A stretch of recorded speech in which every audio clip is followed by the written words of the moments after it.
दोस्तों, शाम का समय था। पुणे की सड़कों पर हल्की हल्की रोशनी बिखरने लगी थी और बाजार में रौनक बढ़ रही थी। ठेले खोमचे वालों की पुकार ग्राहकों को लुभाने में जुटी थी। हर ओर चहल पहल थी। इसी भीड़ के बीच एक साधारण सी दिखने वाली महिला पानी पूरी के ठेले के पास खड़ी थी। उसने सूती साड़ी पहन रखी थी और देखने में वह किसी आम घरेलू शादीशुदा महिला जैसी लग रही थी, जैसे बाजार में खरीदारी के लिए आई हो। मगर किसी को यह अंदाजा भी नहीं था कि यह कोई साधारण महिला नहीं, बल्कि शहर की जिलाधिकारी डीएम थी। भेष बदलकर वे आम लोगों के बीच उनकी समस्याओं और तकलीफों को समझने आई थी, बिना किसी तामझाम, बिना किसी पहचान के, बस एक आम नागरिक की तरह।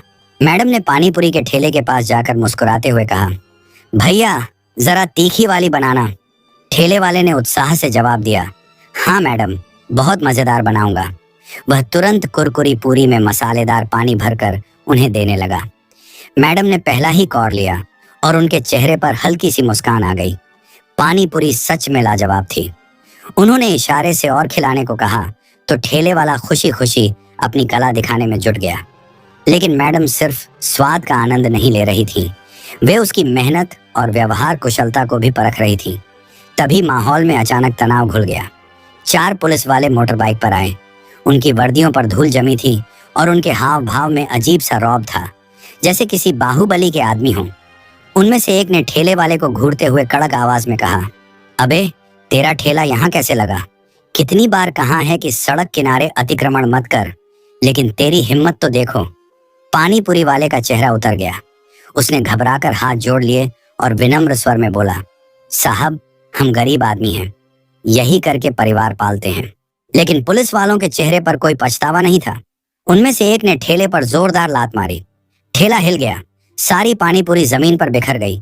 मसालेदार पानी सड़क पर फैल गया और कुरकुरी पूरियां, जो अभी तक लोगों के स्वाद का हिस्सा बनने वाली थीं, अब गंदगी में लथपथ पड़ी थीं। बाजार की भीड़ सहमी हुई खड़ी थी, लेकिन किसी में कुछ कहने की हिम्मत नहीं थी। लोगों की आंखों में डर साफ झलक रहा था। मैडम के अंदर गुस्से की लहर दौड़ गई। उन्होंने एक कदम आगे बढ़ाया और सख्त आवाज में कहा, यह क्या तरीका है? किसी गरीब की रोजी रोटी ऐसे उजाड़ दी? पुलिस वाला उनकी ओर मुड़ा, ऊपर से नीचे तक घूरा और फिर हंसते हुए बोला, ओहो देखो, समाज की नई नेता आ गई। अरे मैडम, तुम अपने घर जाओ, ये हमारा मामला है। मैडम ने गहरी सांस ली। उनकी आंखों में तेज था और स्वर में दृढ़ता। गरीबों पर अत्याचार करना कौन सा कानून है? पुलिस वाले को यह जवाब नागवार गुजरा। उसका चेहरा गुस्से से तमतमा गया। अगले ही पल बिना किसी चेतावनी के उसने तैश में आकर मैडम के गाल पर जोरदार थप्पड़ जड़ दिया। चारों ओर सन्नाटा छा गया। किसी को समझ नहीं आया कि एक पल में क्या हो गया। थप्पड़ इतनी जोर से पड़ा था, उनके चेहरे पर लाल निशान उभर आया। भीड़ अवाक थी। लोगों की आंखों में अविश्वास था। कोई यकीन नहीं कर पा रहा था कि पुलिस ने खुलेआम एक महिला पर हाथ उठा दिया। लेकिन पुलिस वालों को इससे कोई फर्क नहीं पड़ा। उनमें से एक ने मैडम की कलाई पकड़ ली और धक्के देते हुए बोला, बड़ी आई कानून सिखाने, चल थाने चल। मैडम को अब एहसास हुआ कि स्थिति हाथ से निकल रही है। उन्हें लगा कि अब अपनी असली पहचान बता देनी चाहिए, लेकिन अगले ही पल उन्होंने खुद को रोका।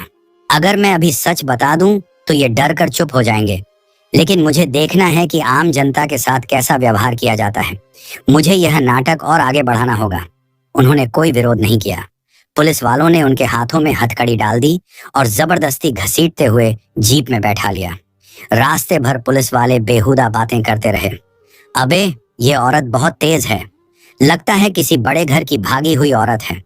हो सकता है किसी नेता के साथ भागकर आई हो और अब हमें भाषण दे रही थी। थाने में डालते हैं इसे, तब पता चलेगा असली मजा। मैडम ने उनकी बातें सुनी, लेकिन कुछ नहीं बोली। उनके भीतर एक तूफान उठ रहा था, लेकिन चेहरे पर वही ठहराव था। थाने पहुंचते ही पुलिस वालों ने उन्हें लॉकअप में डाल दिया। लॉकअप के भीतर घुटन भरा माहौल था। बदबू और गंदगी से भरा वह कमरा किसी यातना गृह से कम नहीं लग रहा था। कोनों में गंदगी जमा थी, दीवारों पर पान की पीक के निशान थे और पेशाब की तीखी बदबू हवा में घुली हुई थी। वहां पहले से ही कुछ और महिलाएं कैद थीं, जिनकी आंखों में डर और बेबसी झलक रही थी। उनमें से एक ने धीमे स्वर में पूछा, बहन तुझे क्यों पकड़ा? मैडम ने गहरी सांस लेते हुए हल्की मुस्कान के साथ जवाब दिया, गरीब की मदद करने की गलती कर दी। दूसरी औरत ने एक लंबी आह भरी और कहा, हम गरीबों के लिए इस देश में कोई जगह नहीं। पुलिस वाले हमें इंसान नहीं समझते। देख लेना, अगर तेरे पास पैसे नहीं हैं या कोई बड़ा आदमी तेरा जानने वाला नहीं है तो ये तुझे बहुत सताएंगे। मैडम ने चुपचाप उसकी बात सुनी। अब उन्हें समझ में आ रहा था कि पुलिस की मनमानी कितनी खतरनाक हो सकती है और आम नागरिकों को किस हद तक प्रताड़ित किया जाता है। कुछ देर बाद एक इंस्पेक्टर अंदर आया। उसने मैडम को घूरा और हंसते हुए कहा, बड़ी आई समाज सुधारक, चल इस कागज पर साइन कर कि तूने सरकारी काम में बाधा डाली है, नहीं तो रात भर यहीं सड़ती रह। मैडम ने उसकी आंखों में देखा और सख्त लहजे में कहा, मैंने कोई गलती नहीं की तो साइन क्यों करूं? इंस्पेक्टर ने टेबल पर जोर से हाथ मारा और गुर्राया, तेरी हिम्मत तो देख। अबे सिपाही, इसे अंदर ले जा और समझा इसे अच्छे से। मैडम गहरी सोच में थी। क्या अब समय आ गया था कि वे अपनी असली पहचान उजागर करें, या उन्हें अभी भी देखना चाहिए कि आम नागरिक के साथ पुलिस कितना अत्याचार कर सकती है? उन्होंने निश्चय किया, जब तक हालात हद से बाहर नहीं हो जाते वे अपनी पहचान छुपाए रखेंगे। कुछ देर बाद वही इंस्पेक्टर जिसने उन्हें घसीट कर लाया था 2 सिपाहियों के साथ लॉकअप में आया। उसने घूरते हुए कहा, अब भी अकड़ बाकी है? चल हाथ आगे कर और बयान पर साइन कर। मैडम ने शांत स्वर में जवाब दिया, मैंने कोई गलती नहीं की, मैं साइन नहीं करूंगी। इंस्पेक्टर का चेहरा गुस्से से तमतमा गया। उसने सिपाही को इशारा किया, जिसने तुरंत मैडम के बालों को जोर से खींच लिया, जिससे उनका सिर पीछे झुक गया।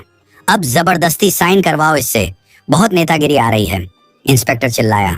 मैडम ने दर्द सहते हुए कहा, यह गलत है, यह अन्याय है। सिपाही ठहाका लगाकर बोला, बड़ी आई न्याय की देवी, यहाँ हमारा कानून चलता है। उन्होंने जबरदस्ती उनकी उंगलियों से कागज पर निशान लगवाने की कोशिश की, लेकिन मैडम ने पूरी ताकत से हाथ पीछे खींच लिया। नहीं, उनकी आवाज गूंज उठी। इंस्पेक्टर का गुस्सा और बढ़ गया। उसने आदेश दिया, सकी अकड़ निकालो, समझाओ इसे अच्छे से। 2 सिपाही उन्हें घसीटते हुए एक कमरे में ले गए और धक्का देकर जमीन पर गिरा दिया। अब बता, मान जाएगी या और तरीका अपनाना पड़ेगा? एक सिपाही गुर्राया। मैडम ने उसकी आंखों में सीधे देखा। उनका खून खौल रहा था, लेकिन वे अभी भी संयम बनाए रखना चाहती थी। फिर एक सिपाही ने पास रखी लकड़ी की छड़ी उठाई और व्यंग्य से बोला, अब देख तू कितनी समाज सेवा करती है। तभी बाहर से तेज कदमों की आहट आई। दरवाजा जोर से खुला और एक वरिष्ठ पुलिस अधिकारी अंदर आया। उसकी आवाज गूंजी, यहाँ क्या हो रहा है? इंस्पेक्टर हड़बड़ा गया और जल्दी से बोला, सर, ये औरत बहुत बदतमीज है, कानून का उल्लंघन कर रही है, सरकारी काम में बाधा पहुंचा रही है। अफसर ने संदेह भरी नजरों से उसे घूरा। अच्छा, और तुम लोग इस पर बल प्रयोग कर रहे हो? इंस्पेक्टर घबरा गया, लेकिन खुद को संभालते हुए बोला, सर, ये बहुत चालाक है, इसे सबक सिखाना जरूरी है। मैडम ने ऑफिसर की आंखों में सीधे देखा और सख्त लहजे में बोली, अगर आपको कानून की थोड़ी भी समझ है तो आप जानते होंगे कि बिना अपराध किसी महिला को प्रताड़ित करना गैर कानूनी है। अफसर कुछ पल चुप रहा, फिर इंस्पेक्टर से पूछा, बिना सबूत के इसे क्यों बंद किया? इंस्पेक्टर झिझकते हुए बोला, सर, इसे सड़क पर झगड़ा करते पकड़ा था, ये लोगों को भड़का रही थी। अफसर ने गहरी सांस ली और डीएम मैडम की ओर देखा, इसे कुछ घंटे बाद छोड़ देना। इंस्पेक्टर नाखुश था, लेकिन आदेश मानना पड़ा। मैडम को वापस लॉकअप में डाल दिया गया। पुलिस अब उन्हें और तंग करने पर उतारू थी। उन्हें एक बदबूदार कंबल दिया गया और खाने में बचा खुचा बासी खाना परोसा गया, लेकिन उनके चेहरे पर शिकन तक नहीं आई। वे सब सह रही थीं, क्योंकि जानना चाहती थीं कि आम जनता को किस तरह का अन्याय सहना पड़ता है। अगली सुबह इंस्पेक्टर फिर आया और व्यंग्य से बोला, आज तेरी किस्मत अच्छी है, तेरी जमानत हो गई। मैडम ने आश्चर्य से पूछा, मेरी जमानत? हाँ, तेरे जैसे लोगों को बचाने के लिए कोई ना कोई मूर्ख आ ही जाता है। इंस्पेक्टर हंसते हुए बोला। बाहर आकर उन्होंने देखा कि एक पत्रकार खड़ा था, जिसने उनके लिए आवाज उठाई थी। मैडम, आप पर क्या आरोप लगाया गया? पत्रकार ने पूछा। मैडम ने हल्की मुस्कान के साथ जवाब दिया, कोई नहीं, सिर्फ इंसानियत दिखाने की सजा मिली थी। अब वे सोच रही थीं, क्या यह सही वक्त है अपनी असली पहचान बताने का? थोड़ी दूर पर कुछ गरीब लोग अपनी शिकायत दर्ज कराने आए थे, लेकिन पुलिस वालों ने उन्हें धमकाकर भगा दिया। एक बूढ़ी महिला रोते हुए गिड़गिड़ा रही थी, साहब, मेरे बेटे को बिना वजह पकड़ लिया गया है। मैं आपसे हाथ जोड़ती हूँ, मेरी सुन लीजिए। दरोगा ने उसे घूरा भी नहीं, उल्टा दहाड़ा, भाग यहाँ से वरना तुझे भी अंदर कर दूंगा। मैडम का खून खौल उठा, लेकिन उन्होंने खुद पर काबू रखा। उन्हें अपनी पहचान उजागर करने के लिए सही वक्त का इंतजार था।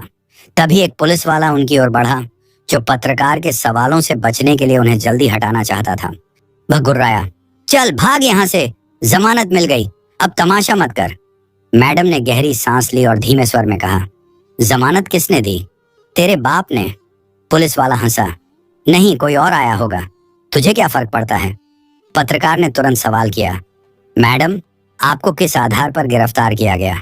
क्या पुलिस ने आपके साथ अनुचित व्यवहार किया? मैडम कुछ पल चुप रहीं, फिर मुस्कुराईं। अब समय आ गया था। उन्होंने अपनी जेब से मोबाइल निकाला और एक नंबर डायल किया। फोन की दूसरी तरफ से आवाज आई, जी मैडम, आदेश दीजिए। अब पुलिस वालों के चेहरे पर हवाइयां उड़ने लगी। इंस्पेक्टर चौकन्ना हो गया। उसने सिपाही से फुसफुसाकर पूछा, अबे ये औरत कौन है? सिपाही घबराया, सर, हमें लगा कोई आम गरीब होगी, लेकिन अब शक हो रहा है। मैडम ने फोन पर सख्त लहजे में आदेश दिया, 5 मिनट में पूरी डीएम टीम के साथ पुलिस स्टेशन पहुंचो। इंस्पेक्टर के माथे पर पसीना छलक आया। चारों तरफ अफरा तफरी मच गई। कुछ ही देर में सायरन बजाती सरकारी गाड़ियां पुलिस स्टेशन के बाहर आकर रुकी। वरिष्ठ अधिकारी उतरे, उनके पीछे डीएम ऑफिस की पूरी टीम। मैडम ने दृढ़ता से कदम बढ़ाए और जोर से बोली, मैं इस जिले की जिला अधिकारी डीएम हूँ। इतना सुनते ही पुलिस वालों के होश उड़ गए। इंस्पेक्टर के पैर कांपने लगे, आंखें फटी रह गईं और मुंह से एक शब्द भी नहीं निकला। जिन पुलिस वालों ने कल तक डीएम मैडम को थप्पड़ मारा था, वे अब पछता रहे थे। पत्रकार ने कैमरा ऑन कर दिया। जिले की डीएम के साथ पुलिस ने बदसलूकी की, क्या यहाँ पुलिस का ही कानून चलता है? मैडम ने गहरी सांस ली और गरजते हुए बोली, आज मैंने अपनी आंखों से देखा कि आम आदमी को पुलिस स्टेशन में किस तरह टॉर्चर किया जाता है। गरीबों की कोई सुनवाई नहीं होती, महिलाओं के साथ बदसलूकी की जाती है और पुलिस खुद को भगवान समझने लगी है। लेकिन अब ये सब नहीं चलेगा। इंस्पेक्टर घुटनों के बल गिर पड़ा। मैडम, हमें माफ कर दीजिए, हमें नहीं पता था कि आप। मैडम ने गुस्से से उसकी बात काटते हुए कहा, अगर मैं डीएम नहीं होती तो क्या तुम मुझे यूं ही पीटते? किसी गरीब महिला के साथ भी ऐसा ही करते? अब पुलिस वालों को उनके की सजा मिलनी तय थी। पूरे पुलिस स्टेशन में सन्नाटा छा गया। जो पुलिस वाले कल तक डीएम मैडम पर रौब झाड़ रहे थे, थप्पड़ मार रहे थे, गालियां दे रहे थे, वे अब घुटनों के बल गिरे थे, हाथ जोड़कर गिड़गिड़ा रहे थे। इंस्पेक्टर के होंठ कांप रहे थे, चेहरा सफेद पड़ चुका था। वह बार बार कह रहा था, मैडम, हमें माफ कर दीजिए, हमसे गलती हो गई, हमें नहीं पता था कि आप। लेकिन डीएम मैडम के चेहरे पर वही कठोरता थी। उन्होंने ठंडे स्वर में कहा, अगर मैं डीएम नहीं होती तो क्या तुम मुझे यूं ही पीटते, गालियां देते? क्या किसी आम महिला के साथ भी ऐसा ही होता? इंस्पेक्टर चुप था, लेकिन कुछ पुलिस वालों के चेहरों पर अब भी घमंड झलक रहा था। शायद उन्हें यकीन नहीं था कि वे इतनी बड़ी मुसीबत में फंस चुके हैं। तभी डीएम मैडम ने फोन उठाकर आदेश दिया, सभी दोषी पुलिस वालों को निलंबित करो और इनके खिलाफ सख्त कार्रवाई शुरू करो। इस जिले में अब किसी नागरिक पर अत्याचार नहीं होगा। पुलिस वालों के पैरों तले जमीन खिसक गई। उन्हें समझ आ गया कि उनका करियर खत्म हो चुका है। पत्रकार लाइव रिपोर्टिंग कर रहे थे। पूरा मामला मीडिया में फैल चुका था। डीएम मैडम ने भीड़ की ओर देखा और सख्त आवाज में कहा, सुनो, आज मैंने अपनी आंखों से देखा कि इस थाने में गरीबों और महिलाओं के साथ कैसा व्यवहार किया जाता है। यह पुलिस सेवा नहीं, गुंडागर्दी है। लेकिन अब अन्याय नहीं चलेगा। इतना सुनते ही कई पीड़ित लोग आगे आए और रोते हुए अपनी आपबीती सुनाने लगे। पुलिस पैसे लेकर झूठे केस में फंसाती है, हमारी बहू बेटियों को परेशान किया जाता है, हम गरीबों की कोई सुनवाई नहीं होती। अब डीएम मैडम की आंखों में क्रोध झलक रहा था। उन्होंने अपने अधिकारियों को आदेश दिया, इन सभी की शिकायतें दर्ज करो। अब इस जिले में कानून सिर्फ वर्दी वालों के लिए नहीं, बल्कि हर नागरिक के लिए होगा। फिर उन्होंने उच्च अधिकारियों को कॉल किया, मैं इस जिले की डीएम बोल रही हूँ, मैंने खुद पुलिस का अत्याचार झेला है। इस थाने की तत्काल जांच हो और दोषी पुलिस वालों को सख्त सजा दी जाए। कुछ ही देर में जिले के वरिष्ठ अधिकारी पुलिस स्टेशन पहुंच चुके थे। उन्होंने डीएम मैडम के सामने सिर झुकाकर कहा, मैडम, जो कुछ हुआ वह शर्मनाक है। हम वादा करते हैं कि दोषियों को कड़ी सजा मिलेगी। पुलिस वालों के चेहरे पर अब पछतावे के अलावा कुछ नहीं था। आज पहली बार उनके अपने ही थाने में न्याय की गूंज उठी थी। डीएम मैडम ने गहरी सांस ली और सख्त स्वर में कहा, इस थाने में हर जगह सीसीटीवी कैमरे लगाए जाएंगे ताकि कोई भी बेवजह प्रताड़ित ना हो। मैं खुद इसकी नियमित जांच करूंगी। फिर उन्होंने कांपते इंस्पेक्टर की ओर देखा। तुमने अपनी वर्दी की इज्जत तार तार कर दी। अब न सिर्फ नौकरी जाएगी बल्कि जेल भी जाना पड़ेगा। इंस्पेक्टर घुटनों के बल गिरकर गिड़गिड़ाने लगा। मैडम, माफ कर दीजिए, मेरी बीवी बच्चे भूखे मर जाएंगे, मेरी माँ बीमार है। लेकिन डीएम मैडम ने ठंडे स्वर में कहा, जब तुमने एक निर्दोष महिला को पीटा था तब तुम्हें अपने परिवार की याद आई थी। पूरे पुलिस स्टेशन में सन्नाटा छा गया। पहली बार कानून ने अपनी असली ताकत दिखाई थी। डीएम मैडम मीडिया की ओर मुड़ी। कोई भी कानून से ऊपर नहीं है। अगर पुलिस जनता की रक्षक बनेगी तो सम्मान पाएगी, लेकिन अगर वह अत्याचार करेगी तो उसे जवाबदेह होना ही पड़ेगा। खबर आग की तरह फैल गई। सोशल मीडिया पर वीडियो वायरल हो चुका था। लोग डीएम मैडम की ईमानदारी की सराहना कर रहे थे। वहीं दोषी पुलिस वालों के खिलाफ कार्रवाई शुरू हो चुकी थी। अब जिले में बदलाव की लहर आ गई थी। भ्रष्ट पुलिस कर्मियों को निलंबित कर दिया गया। उनकी जगह ईमानदार अफसरों की भर्ती हुई। यह सिर्फ एक घटना नहीं थी, बल्कि एक नई व्यवस्था की शुरुआत थी, जहां न्याय और ईमानदारी सर्वोपरि थे।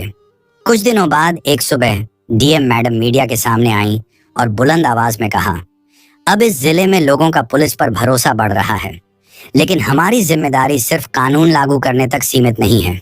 हमें अपनी शक्ति का उपयोग जनता की भलाई के लिए करना होगा, ताकि हर नागरिक को न्याय मिले और पुलिस उनकी रक्षक बने, न कि उनका डर। उनके शब्दों ने पूरे जिले में नई उम्मीद जगा दी। अब लोग पुलिस से डरने के बजाय उनकी जवाबदेही तय करने लगे। उन्हें यकीन हो गया कि सच बोलने पर डीएम मैडम जैसी ईमानदार अधिकारी उनके साथ खड़ी रहेंगी। दोषी पुलिस अधिकारी अब अपनी सजा भुगत रहे थे। उन्हें एहसास हो चुका था कि सत्ता के दुरुपयोग ने न सिर्फ उनके करियर को खत्म कर दिया, बल्कि उनकी इज्जत भी मिट्टी में मिला दी। यह सिर्फ एक कार्रवाई नहीं, बल्कि एक कड़ा संदेश था। जो भी अपनी ताकत का गलत इस्तेमाल करेगा, उसे अंजाम भुगतना ही पड़ेगा।